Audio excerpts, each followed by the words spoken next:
Maya dan Aditya adalah pasangan suami istri yang telah menikah selama 12 tahun. Maya, seorang wanita mandiri, sibuk mengelola bisnis pakaian online yang sedang berkembang pesat. Selain bekerja, ia juga mengurus rumah tangga dan putra mereka, Ardi, yang kini berusia 10 tahun. Aditya, suaminya, bekerja sebagai manajer pemasaran di sebuah perusahaan besar. Namun, kesibukan keduanya perlahan menjadi celah dalam hubungan mereka. Suatu malam setelah makan malam, Maya mengeluhkan rasa lelahnya kepada Aditya. "Mas, aku capek banget. Bisnis makin ramai. Tapi aku juga nggak bisa ninggalin rumah. Ardi butuh perhatian. Belum lagi urusan bersih-bersih. Rasanya kayak semua beban ada di aku." Aditya menatap istrinya yang terlihat lelah. "Kenapa nggak cari babysitter aja? Aku yakin itu bisa bantu kamu banyak." Maya menghela napas. "Aku takut dapat orang yang gak jujur.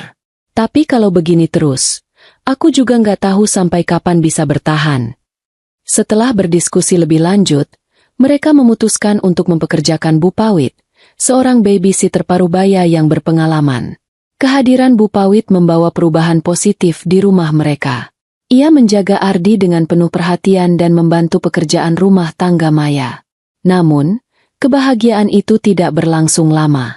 Tubuh Bu Pawit yang mulai menua membuatnya tidak mampu menangani pekerjaan berat dalam jangka waktu lama. Suatu siang, saat memasak, ia pingsan di dapur. Maya yang sedang bekerja di ruang tamu mendengar suara benda jatuh dan segera menghampiri. "Bu Pawit, ibu nggak apa-apa?" tanya Maya panik sambil membantu Bu Pawit duduk. "Saya nggak apa-apa, Bu Maya. Mungkin tekanan darah saya turun," jawab Bu Pawit dengan suara lemah. Melihat kondisi Bu Pawit yang tidak memungkinkan untuk terus bekerja, Maya mulai berpikir untuk mencari penggantinya. Namun, Bu Pawit memberikan saran yang tidak terduga. "Bu Maya, saya punya anak, Lila. Dia juga biasa bekerja seperti saya. Kalau ibu setuju, mungkin dia bisa menggantikan saya sementara waktu." Maya awalnya ragu, tetapi akhirnya setuju karena ia membutuhkan bantuan segera. Keesokan harinya, Lila datang ke rumah mereka. Gadis itu berusia 22 tahun, berpenampilan menarik, dengan rambut hitam panjang dan sikap sopan. "Selamat pagi, Bu Maya. Terima kasih sudah menerima saya bekerja di sini," sapa Lila dengan senyuman kecil. Maya merasa sedikit lega melihat kepribadian Lila yang ramah. Namun, hal ini menjadi awal dari perubahan besar di rumah tangga mereka. Pada awalnya, Lila bekerja dengan baik. Ia cepat beradaptasi dengan tugas-tugas rumah tangga dan menjadi teman bermain yang menyenangkan bagi Ardi. Namun, Maya mulai merasakan sesuatu yang ganjil ketika Aditya tiba-tiba sering bekerja dari rumah. "Mas, kok akhir-akhir ini sering kerja di rumah? Biasanya kamu sibuk di kantor?" tanya Maya suatu pagi. Aditya hanya tersenyum. "Aku lagi ada proyek yang bisa dikerjain di sini. Lagian, aku juga pengen lebih dekat sama keluarga." Namun, alasan itu tidak sepenuhnya meyakinkan Maya. Ia beberapa kali melihat Aditya berbicara dengan Lila di taman belakang, bahkan tertawa kecil. Meskipun percakapan mereka terdengar biasa saja, Maya merasa ada ketegangan yang sulit dijelaskan. Puncaknya terjadi suatu hari ketika Maya memarahi Lila karena pekerjaannya kurang rapi. "Lila, kalau bersihin kamar mandi itu harus teliti. Jangan sampai lantainya licin seperti ini," kata Maya dengan nada tegas. Namun, sebelum Lila sempat menjawab, Aditya tiba-tiba muncul dari ruang kerja. "Maya, kenapa kamu marah-marah terus sama dia? Lila udah kerja keras kok. Kamu tuh nggak pernah puas," katanya dengan nada tinggi. Maya terkejut. Ini adalah pertama kalinya Aditya membela orang lain di depan Maya, apalagi seorang babysitter. "Mas, aku cuma mau dia lebih teliti. Apa salah kalau aku menegur?" tanya Maya dengan nada tenang. Namun, Aditya hanya menggelengkan kepala dan pergi meninggalkan ruangan. Lila yang berada di tengah situasi itu hanya menunduk. Tetapi Maya tidak melewatkan senyum kecil di wajah gadis itu. Hari-hari berlalu, dan sikap Aditya semakin mencurigakan. Ia mulai pulang lebih larut dari biasanya dengan alasan pekerjaan, tetapi Maya sering menemukan aroma parfum asing di bajunya. Suatu malam, Maya memberanikan diri untuk berbicara.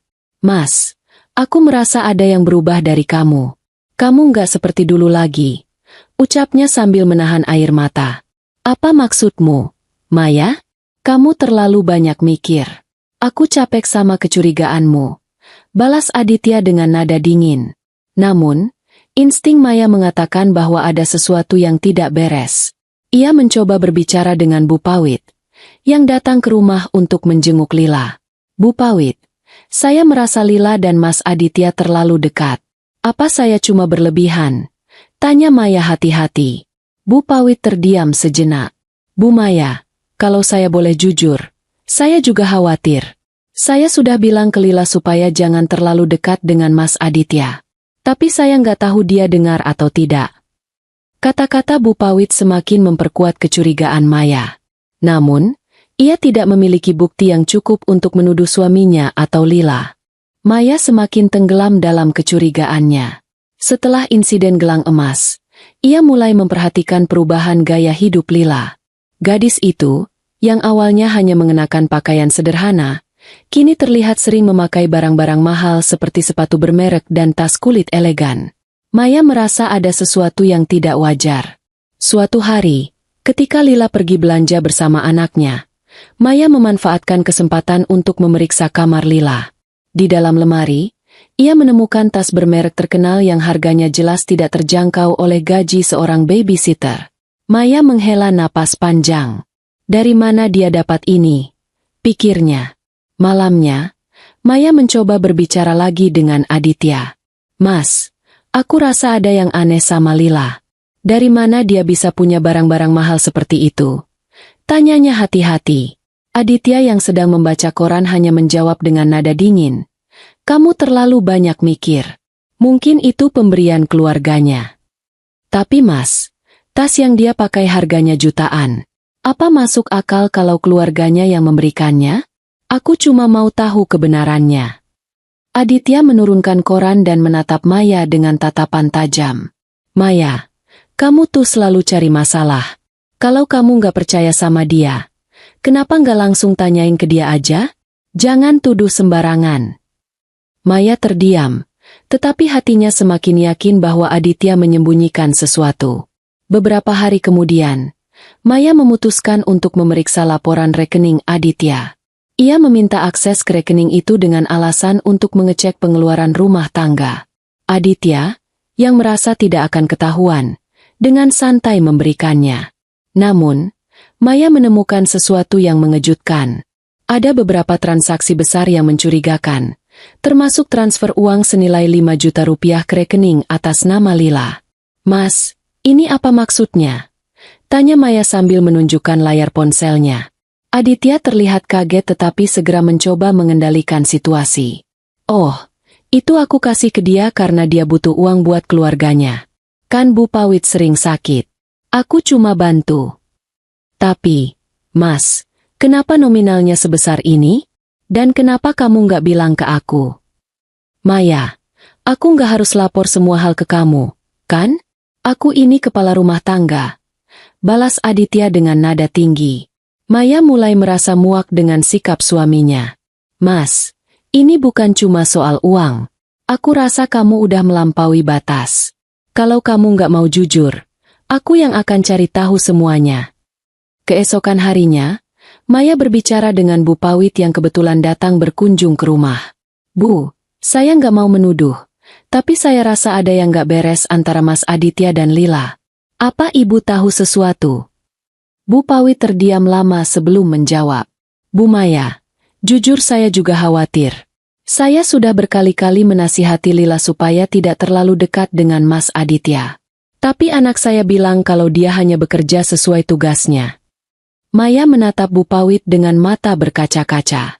"Ibu, kalau memang dia cuma bekerja, kenapa suami saya mentransfer uang sebanyak itu ke rekeningnya? Kenapa dia belikan barang-barang mahal?" Bu Pawit terlihat terkejut mendengar itu. "Saya benar-benar tidak tahu, Bu Maya. Kalau memang itu yang terjadi, saya akan bicara dengan Lila." Namun, Maya merasa percakapan itu tidak akan mengubah apapun. Lila sudah terlalu nyaman di rumah itu, dan Aditya semakin terang-terangan menunjukkan keberpihakannya kepada gadis itu. Puncak konflik terjadi beberapa hari kemudian ketika Maya mendapati Aditya membeli tas mahal di sebuah pusat perbelanjaan. Saat itu, Maya sedang kebetulan mengunjungi butik yang sama untuk membeli baju kerja. Dari kejauhan, ia melihat Aditya dan Lila berjalan bersama. Maya mendekat dan berusaha tetap tenang. "Mas, lagi apa di sini?" tanyanya sambil menatap tas yang dipegang Aditya. Aditya tampak gugup, tetapi ia segera menjawab, "Oh, aku lagi beliin sesuatu buat kamu. Kebetulan Lila ikut bantu milih." Namun, Maya sudah muak dengan kebohongan itu. "Buat aku? Kenapa kamu nggak ajak aku langsung? Dan kenapa Lila harus ikut?" Lila yang berada di samping Aditya terlihat gelisah. "Maaf, Bu Maya. Saya cuma ikut karena Mas Aditya yang minta." Maya menahan diri agar tidak membuat keributan di tempat umum. Namun, setelah mereka tiba di rumah, ia langsung mengonfrontasi Aditya. "Mas, aku nggak tahan lagi. Kamu mau sampai kapan sembunyi di balik alasan ini? Aku tahu kamu selingkuh dengan Lila." Aditya yang biasanya mengelak kini malah tersenyum sinis. "Kalau kamu udah tahu, kenapa kamu masih di sini? Pergi aja kalau kamu nggak suka." Maya tertegun mendengar jawaban itu. "Mas, kamu tega bilang itu? Ini rumah kita, keluarga kita." Namun, Aditya tidak peduli. "Maya, kamu cuma bikin ribet. Aku udah capek sama sikap kamu yang selalu curiga." Anaknya, yang mendengar pertengkaran itu dari kamarnya, merasa bingung dan marah. Ia mendekati Maya sambil bertanya, "Ibu, kenapa ibu sama ayah selalu bertengkar?" Maya mencoba menenangkan anaknya, tetapi ia tidak bisa menyembunyikan rasa sakitnya. "Nak, ibu cuma ingin semuanya kembali seperti dulu. Tapi terkadang, orang dewasa sulit untuk sepakat." Anaknya memeluk Maya, mencoba memberikan kenyamanan meskipun ia tidak sepenuhnya mengerti apa yang terjadi. Sementara itu, Aditya semakin acuh. Ia bahkan tidak lagi mencoba menyembunyikan kedekatannya dengan Lila. Gadis itu sering terlihat duduk di sebelah Aditya saat mereka menonton TV, seolah-olah Maya tidak ada di rumah. Setelah perceraian resmi, Maya berharap bisa memulai hidup baru dengan anaknya. Namun, Aditya rupanya masih ingin menyulitkan hidup Maya. Dalam proses pembagian harta, ia bersikeras mengklaim bahwa semua aset keluarga, termasuk rumah yang mereka tinggali dan bisnis online yang telah Maya bangun dengan susah payah selama bertahun-tahun, adalah miliknya. Alasan Aditya sederhana, meskipun menyakitkan. Semua dokumen resmi, mulai dari surat kepemilikan rumah hingga rekening bisnis, menggunakan namanya. Maya berusaha melawan di pengadilan. Ia membawa semua bukti yang menunjukkan bahwa bisnis tersebut dibangun dari jerih payahnya, bahwa dialah yang bekerja siang dan malam untuk mengelola penjualan, berkomunikasi dengan pelanggan, dan memasarkan produk. Namun, semuanya sia-sia. Pengacara Aditya memanfaatkan celah hukum untuk memenangkan klaimnya. "Aku nggak percaya kamu bisa setega ini," ujar Maya suatu hari di ruang sidang setelah keputusan diberikan. "Bisnis itu adalah hidupku, Mas. Aku membangunnya dari nol, sementara kamu hanya menonton dari jauh." Aditya hanya tersenyum tipis. "Kamu lupa siapa yang membiayai kebutuhan kita di awal? Aku kepala rumah tangga. Semua aset keluarga otomatis jadi milikku. Kalau kamu mau memulai hidup baru, silakan, tapi jangan bawa apa-apa yang bukan milikmu." Maya ingin berteriak, tetapi ia tahu itu tidak ada gunanya. Di mata hukum, semuanya memang tampak mendukung Aditya. Namun, ia bertekad untuk tidak membiarkan hal ini menghancurkan dirinya. Beberapa hari setelah keputusan pengadilan, Maya menerima pemberitahuan resmi bahwa ia harus segera keluar dari rumah yang selama ini ia tinggali bersama anaknya.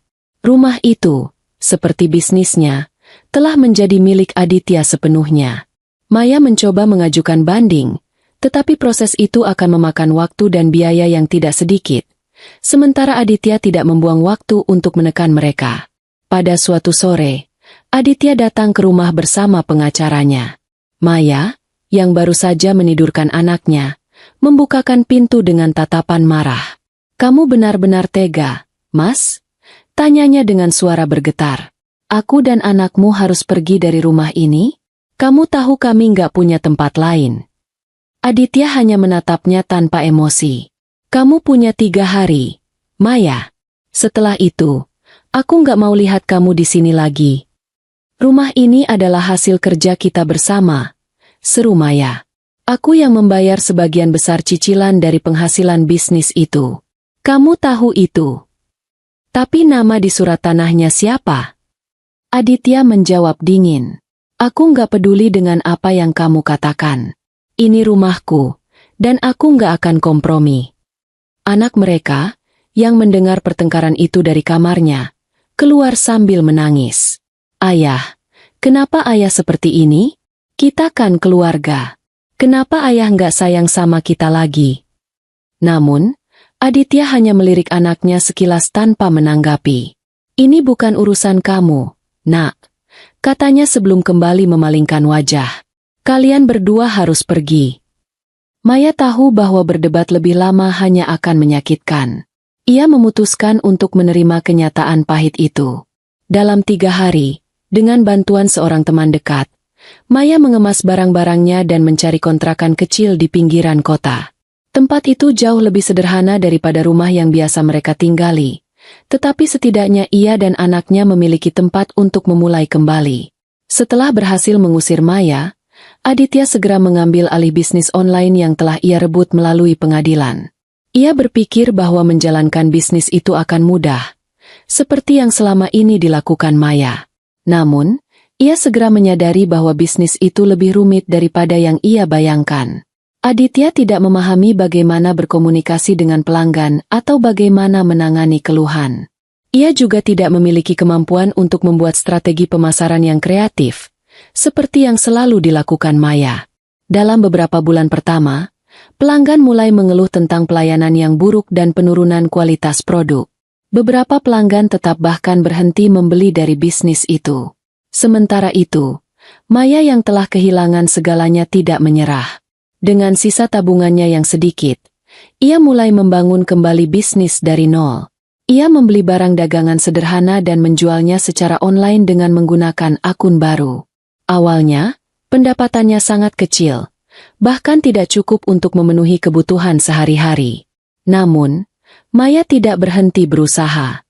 Ia mulai mencari peluang baru, belajar strategi pemasaran yang lebih canggih, dan meminta bantuan teman-teman lamanya untuk mempromosikan usahanya. Salah satu temannya bahkan menawarkan modal kecil untuk membantu Maya memperluas usahanya.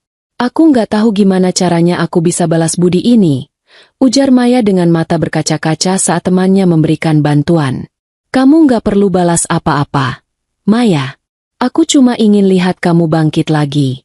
Kamu orang yang kuat, dan aku tahu kamu bisa sukses seperti dulu," jawab temannya. Dalam waktu kurang dari setahun, usaha Maya perlahan mulai bangkit. Meskipun usahanya masih kecil, ia berhasil membangun reputasi yang baik di kalangan pelanggannya. Banyak dari mereka yang menghargai kerja keras Maya dan memilih untuk mendukung bisnisnya daripada bisnis yang kini dijalankan Aditya. Pada suatu hari, Aditya mencoba mendekati Maya lagi. Ia datang ke toko kecil yang baru saja disewa Maya untuk memperluas bisnisnya. "Kita perlu bicara," kata Aditya ketika Maya keluar dari belakang meja kasir. Maya menatapnya dengan dingin. "Apa lagi yang kamu mau, Mas? Bukannya kamu sudah mengambil semuanya dariku?" Aditya mencoba tersenyum. "Aku lihat bisnis barumu ini cukup sukses. Mungkin kita bisa kerja sama lagi, seperti dulu." Maya tertawa sinis. "Kerja sama? Maksud kamu, aku yang kerja keras, dan kamu yang ambil keuntungannya?"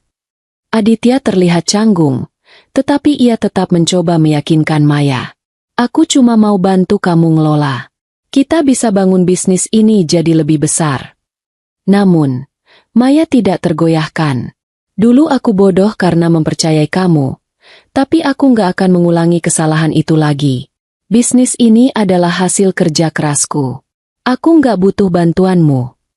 Aditya mencoba membela diri, tetapi Maya tidak memberinya kesempatan. "Dengar, Mas, aku sudah cukup menderita karena kamu. Sekarang giliran kamu yang merasakan apa artinya kehilangan segalanya." Setelah percakapan itu, Maya merasa lega. Untuk pertama kalinya dalam waktu yang lama, ia merasa bahwa ia telah mendapatkan kembali kendali atas hidupnya. Anaknya, yang selalu menjadi motivasinya, kini tumbuh menjadi remaja yang mandiri dan pengertian. Meskipun perjalanan mereka penuh dengan tantangan, Maya tahu bahwa ia telah membuat keputusan yang benar.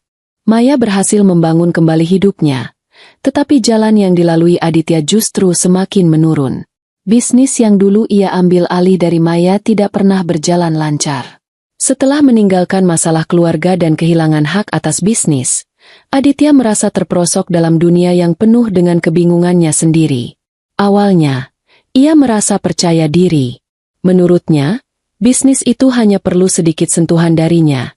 Namun kenyataannya jauh berbeda.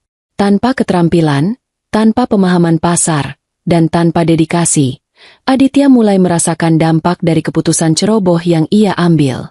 Pelanggan mulai mengeluh tentang produk yang buruk dan pelayanan yang lambat. Aditya seringkali membiarkan banyak hal terabaikan, lebih sibuk dengan hal-hal lain yang tidak berhubungan dengan bisnis. Bahkan, ia jarang memberikan perhatian pada pemasaran atau komunikasi dengan pelanggan. Sementara itu, Maya yang mulai membangun bisnis kecilnya kembali mendapatkan perhatian yang lebih besar dari pelanggan. Reputasinya yang dulu baik ternyata tidak mudah rusak. Bahkan, orang-orang yang dulu berhubungan dengan bisnisnya pun banyak yang kembali membeli dari Maya, bukan dari Aditya. Mereka tahu betul bagaimana cara Maya bekerja dan menghargai dedikasinya. Aditya, yang semula merasa bahwa ia akan bisa menggantikan Maya dengan mudah, mulai kewalahan. Sebagian besar waktu dan energi yang ia curahkan untuk bisnis itu tidak membuahkan hasil. Sementara utang semakin menumpuk, ia terjebak dalam pola yang sama, mencari cara cepat untuk mendapatkan keuntungan, namun hasilnya malah semakin memperburuk keadaan. Suatu pagi, Aditya menerima telepon dari pengacara perusahaannya yang memberitahukan bahwa mereka akan segera menghadapi masalah besar dengan beberapa kontrak yang belum terbayar. "Kamu harus bayar utangnya, atau kita bisa kehilangan lebih banyak lagi," kata pengacara itu dengan nada serius. Aditya memegang kepalanya. Masalah utang itu tak lagi bisa dihindari. Uang yang ia ambil dari penjualan barang-barang milik Maya dulu ternyata habis begitu saja, digunakan untuk menutupi kerugian di bisnisnya yang terus-menerus merugi. Ia tidak punya cukup uang untuk membayar utang dan tidak tahu lagi harus berbuat apa. Bagaimana bisa sampai seperti ini? Aditya bertanya-tanya dalam kebingungannya. Namun, tidak ada jawaban yang bisa memberi kelegaan. Ia menyadari bahwa keputusan untuk menyingkirkan Maya dari hidupnya dan merebut semuanya dari wanita yang dulu ia cintai hanya berakhir dengan kehancuran dirinya sendiri. Maya, yang pernah ia anggap lemah dan tak berarti, sekarang justru menjadi bukti bahwa kerja keras dan dedikasi lebih bernilai daripada sekadar memanfaatkan orang lain. Ketika Aditya mendatangi bank untuk meminta pinjaman demi menutupi kerugian, ia disambut dengan penolakan. "Maaf, Tuan Aditya, status kredit Anda sekarang sangat buruk. Kami tidak dapat memberikan pinjaman apapun." Aditya merasa seolah dunia runtuh di hadapannya. Ia tidak hanya kehilangan bisnis yang dulunya menghidupi mereka, tetapi juga masa depan yang tadinya ia impikan.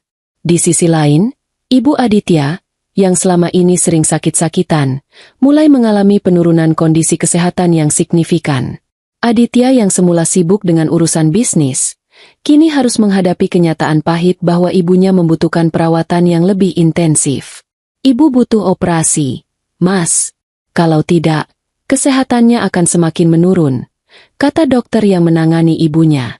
Aditya merasa cemas, namun di sisi lain, ia tidak memiliki cukup uang untuk membayar biaya rumah sakit yang sangat tinggi.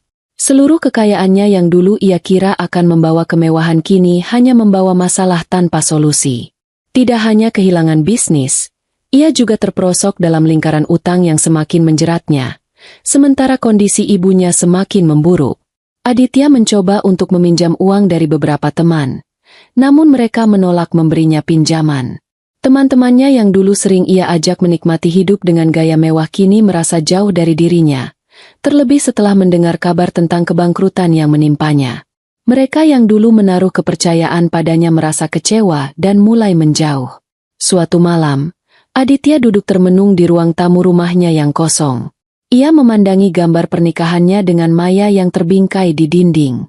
Semua kenangan itu kini terasa sangat jauh, seolah sudah terhapus dari hidupnya. Ia teringat betapa Maya selalu mendukungnya, berusaha membantunya ketika mereka berjuang bersama. Aditya kini menyadari betapa salahnya ia ketika memilih untuk mengkhianatinya, mempercayakan dirinya pada hubungan dengan Lila, dan merampas segala sesuatu dari Maya. "Maya, aku minta maaf," bisiknya kepada foto itu. "Aku nggak tahu kenapa aku bisa begini. Aku bodoh." Namun, meskipun ia menyadari kesalahannya, sudah terlambat untuk memperbaikinya. Maya sudah jauh lebih baik tanpa dirinya. Dalam waktu yang sama, ia juga melihat betapa suksesnya Maya kini. Tidak hanya bangkit, Maya bahkan bisa mengelola bisnis dengan lebih baik, lebih profesional, dan penuh kasih sayang terhadap pelanggan. Aditya merasa begitu kecil ketika membandingkan dirinya dengan Maya yang kini semakin bersinar. Ia sadar bahwa hanya dirinya sendiri yang bertanggung jawab atas kehancuran yang menimpanya. Sementara itu, Maya dengan tekadnya yang kuat mampu mengubah segala penderitaan menjadi keberhasilan. Di tengah kesulitannya, Aditya masih sering terjaga di malam hari, memikirkan segala yang telah ia perbuat. Ia merindukan keluarga yang dulu ia miliki, terutama anaknya. Namun, setelah perbuatannya yang begitu kejam terhadap Maya, ia tahu bahwa kesempatan untuk mendapatkan kembali kasih sayang mereka hampir tidak ada. Hari-hari Aditya kini penuh dengan penyesalan dan kekosongan. Ia tak lagi memiliki sumber kebahagiaan. Bisnis yang dulu ia anggap akan mengubah hidupnya justru menjadi sumber kehancuran. Ibu yang sakit membuatnya semakin terpuruk, dan di luar itu, kehidupan sosialnya semakin hancur. Teman-teman yang dulu ia anggap sahabat mulai menjauh, dan ia tak punya siapa-siapa lagi untuk berbagi. Aditya menyadari bahwa dirinya telah kehilangan lebih dari sekadar uang dan bisnis. Ia telah kehilangan harga dirinya. Dalam kesunyian malam, dengan tubuh lelah dan pikiran yang terbelenggu oleh penyesalan, Aditya hanya bisa menangis, meratapi segala keputusan yang telah menghancurkan hidupnya. Aditya semakin terperosok dalam situasi yang semakin buruk. Setelah kehilangan hampir seluruh asetnya, ia merasa bahwa satu-satunya hal yang masih bisa memberinya sedikit kebahagiaan adalah hubungan dengan Lila, mantan babysitter anaknya yang telah dia jalin sejak perceraian. Namun, meskipun Lila tampaknya bisa mengisi kekosongan dalam hidupnya, hubungan mereka pun tidak bertahan lama. Keputusan Aditya untuk menggulingkan Maya dari hidupnya dengan menggantikan posisi istri dengan Lila kini menjadi bumerang yang menghancurkan dirinya lebih jauh. Hubungan mereka semakin tegang setelah Aditya mengalami kesulitan finansial yang begitu besar. Lila, yang semula terlihat menerima keadaan Aditya dengan penuh pengertian, mulai kehilangan kesabaran. Tidak hanya karena masalah keuangan yang semakin parah, tetapi juga karena sikap Aditya yang semakin melarikan diri dari kenyataan. Lila merasa bahwa dia terlalu banyak berkorban dalam hubungan ini, dan situasi semakin memburuk. Suatu malam, Lila akhirnya mengungkapkan perasaannya dengan tajam. "Aditya, aku nggak bisa terus begini. Kamu nggak bisa terus mengandalkan aku. Aku bukan penyelamat hidupmu. Aku datang ke sini karena cinta, tapi aku nggak bisa terus ada dalam kegagalanmu ini." Aditya hanya terdiam, mencoba mencari kata-kata untuk membela dirinya. Tapi dia tahu betul bahwa hubungan mereka sudah tak sekuat dulu.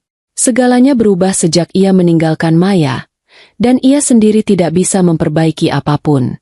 "Lila, aku berjanji akan bangkit lagi. Aku akan memperbaiki segalanya. Aku hanya butuh sedikit waktu," ujar Aditya dengan suara yang terdengar penuh penyesalan. Namun, Lila tidak bisa lagi bersabar. "Waktu? Kamu sudah habiskan seluruh waktu itu. Aditya, aku sudah berusaha mendukungmu. Tetapi lihat hasilnya. Kamu bahkan kehilangan segalanya, termasuk dirimu sendiri. Aku nggak bisa terus hidup dalam ketidakpastian. Kamu terus terjebak dalam penyesalan dan masa lalu, sementara aku ingin masa depan. Aku nggak bisa hidup seperti ini." Lila pun berdiri dan mengumpulkan barang-barangnya. Aku tidak akan terus bersama seseorang yang hanya bisa menyalahkan semua orang di sekitarnya. Kalau kamu tidak bisa berubah, aku tidak bisa tetap tinggal. Aditya mencoba untuk memegang tangannya, tapi Lila menarik tangannya dengan cepat. Jangan sentuh aku. Aku pergi. Ini sudah selesai, Aditya. Aditya berdiri kaku, tidak tahu harus berkata apa lagi. Ia merasa seperti kehilangan dunia. Selama ini, ia menganggap Lila sebagai pengganti Maya, sebagai orang yang bisa memberikan kebahagiaan yang hilang dalam hidupnya. Tetapi kini, ia merasa seolah dunia sudah meninggalkannya. Lila pergi begitu saja, dan Aditya hanya bisa menatap kepergiannya dengan perasaan kosong. Aditya merasakan beban yang lebih berat setelah perpisahan itu. Tidak hanya bisnisnya yang bangkrut, tetapi juga hubungan yang ia bangun dengan Lila hancur begitu saja. Kini, ia benar-benar merasa sendirian. Ibunya yang sakit-sakitan, bisnis yang gulung tikar, dan Lila yang pergi meninggalkannya. Ia menyadari bahwa keputusan-keputusan yang ia buat selama ini telah membawanya ke jurang kehancuran yang tak terelakkan. Malam-malam Aditya dipenuhi dengan kesendirian. Ia tak bisa tidur karena penyesalan yang datang bertubi-tubi. Ingatan tentang Maya, Lila, dan bagaimana semuanya berubah dalam sekejap terasa menyiksa. Ia teringat betapa dulu Maya begitu berjuang untuk keluarga mereka, memberikan yang terbaik untuk anak-anak mereka dan untuk dirinya. Namun, ia membuang semuanya demi kesenangan sesaat dengan Lila dan membiarkan bisnis yang dibangun Maya hancur begitu saja. Kenapa aku bisa sebodoh ini? Pikir Aditya dalam kesunyian malam. Kenapa aku harus menghancurkan semua yang berharga dalam hidupku? Ia mulai mengingat momen-momen bersama Maya, bagaimana mereka menghabiskan waktu bersama, bagaimana mereka berjuang sebagai pasangan. Tetapi sekarang, Maya sudah pergi, menjalani hidup barunya, dan bahkan bisnis yang dulu ia bangun pun semakin berkembang. Sementara Aditya hanya terjebak dalam kenangan pahit. Aditya pun kembali mengingat saat-saat indah ketika mereka masih bersama. Bagaimana Maya dengan sabar mendukungnya, meski ia tak selalu menghargainya. Dan kini, Maya sudah membangun kembali hidupnya, bahkan lebih sukses dari sebelumnya. Ia merasa sangat kecil dibandingkan dengan Maya yang kini sukses. Perasaan iri bercampur dengan penyesalan yang mendalam. Aditya merasa kehilangan segala sesuatu yang berharga dalam hidupnya, baik itu keluarga maupun kesempatan untuk memperbaiki dirinya. Pada suatu hari, Aditya memutuskan untuk menemui Maya. Ia tahu bahwa ini adalah kesempatan terakhirnya untuk meminta maaf, meskipun ia merasa sangat malu dan takut. Ia berharap, meskipun sedikit, Maya mau mendengarnya dan mungkin memberikan sedikit kesempatan untuk memperbaiki semuanya. Maya, yang sekarang sudah jauh lebih stabil dan sukses, terkejut melihat Aditya datang ke tokonya. Ia sudah hampir melupakan semua kenangan buruk yang pernah terjadi. Tetapi kehadiran Aditya mengingatkannya kembali akan kesedihan dan rasa sakit yang pernah ia rasakan.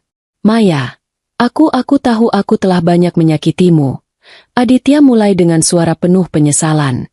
Aku minta maaf untuk semuanya. Aku nggak pernah sadar seberapa banyak yang kamu lakukan untuk kita. Aku terlalu terjebak dalam kesenanganku sendiri dan mengabaikanmu. Maya menatap Aditya dengan tatapan yang sulit dibaca. Aku sudah lama memaafkanmu, Aditya. Aku nggak butuh permintaan maafmu untuk melanjutkan hidupku. Aku hanya ingin kamu tahu, aku nggak pernah menyesali keputusan yang aku buat untuk pergi. Itu adalah pilihan terbaik bagi aku dan anak kita. Aditya terdiam. Ia tahu Maya benar. Ia tidak bisa lagi memperbaiki semuanya, karena waktu sudah berlalu dan Maya sudah menemukan kebahagiaannya sendiri. Ia hanya bisa berharap bahwa suatu hari nanti, Maya akan mendapatkan yang terbaik dan hidup bahagia, jauh dari dirinya. Aditya akhirnya pergi dari toko Maya dengan hati yang hancur. Ia tahu bahwa apa yang telah ia rusak tidak bisa diperbaiki lagi. Kehidupannya kini telah runtuh, dan ia hanya bisa hidup dengan penyesalan atas kesalahan yang ia buat. Seiring berjalannya waktu, keadaan Aditya semakin buruk. Ia terus terperosok dalam utang dan kebangkrutan, sementara Maya semakin berkembang dengan bisnisnya. Aditya akhirnya menyadari bahwa kehidupannya yang dulu penuh kemewahan hanyalah sebuah ilusi. Ia kehilangan segala sesuatu yang berharga, keluarga, cinta, dan masa depannya. Kini, ia hanya tinggal dengan kenangan dan penyesalan yang tak bisa diputar balik. Sementara itu, Maya hidup bahagia dengan anak-anaknya. Bisnisnya semakin berkembang, dan ia menemukan kedamaian dalam hidupnya setelah segala penderitaan yang ia alami. Aditya, di sisi lain, hanya bisa menatap kejatuhannya dan merasakan betapa beratnya harga yang harus ia bayar atas semua keputusan buruk yang telah ia buat.